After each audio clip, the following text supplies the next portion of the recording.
अस्सलाम वालेकुम व्यूअर्स, आप देख रहे हैं नॉलेज पोन और मेरी ये वीडियो आपके लिए बहुत इंटरेस्टिंग और डिफरेंट होने वाली है क्योंकि इस वीडियो में आप एक बहुत ही अच्छे टॉपिक के बारे में जानेंगे जो है hard and soft sounds of जी।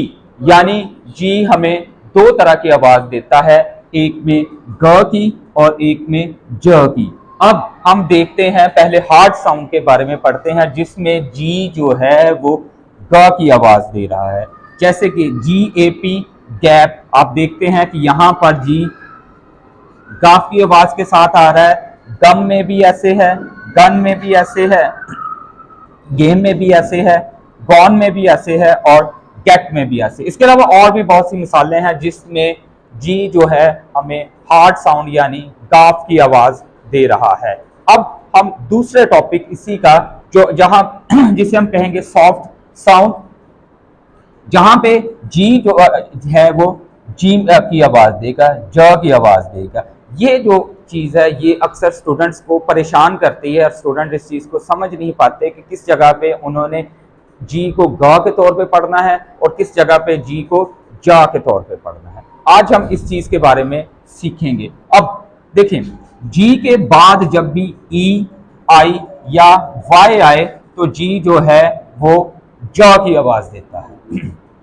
जैसे कि यहां पे देख सकते हैं GEM जेम, ज की आवाज दी, CAGE जी के बाद ई आया, केज फिर यहां पे ज की आवाज दे रहा है, एंजल में ज की आवाज, चेंज, पेज और एज। ये वो अल्फाज हैं जिसमें जी के बाद ई आता है और ये ज की आवाज, जीम की आवाज देता है।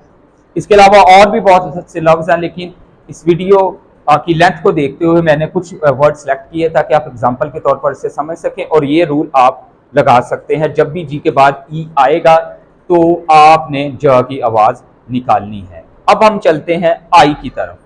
देखें, यहां पे जब भी आई के बाद जी के बाद आई आता है तो फिर भी ये ज की आवाज ही निकालता है। जैसे कि giraffe, giant, fragile, ginger, engine. आप इन सभी में देख सकते हो कि जी के बाद आई आया है और इसने ज की आवाज निकाली है। अब हम चलते हैं वाई की तरफ। तीसरा जो अब अल्फाबेट है वो है वाई, कि जब ये जी से बाद आता है तो वहां पर ये जीम की आवाज ही निकालता है। जैसे कि gym, gypsum, spongy, Egypt, Gypsy. यहां पे इन सारे वर्ड्स में इसने जी की आवाज निकाली, जी जो है इसने ज की आवाज ही निकाली है। तो इसको हम कहते हैं सॉफ्ट साउंड। यानी कि जब भी जी के बाद आई, ई और वाई आएगा तो जो साउंड निकलेगी वो होगी ज की और इसे हम कहते हैं सॉफ्ट साउंड।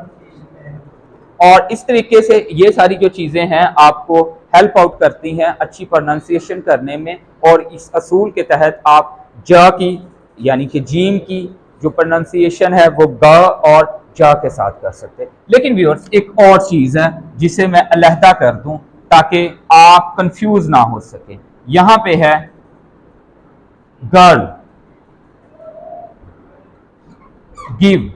ये दो वर्ड ऐसे हैं जो कि जी के बाद आई आने की सूरत में भी गाफ की आवाज दे रहे हैं।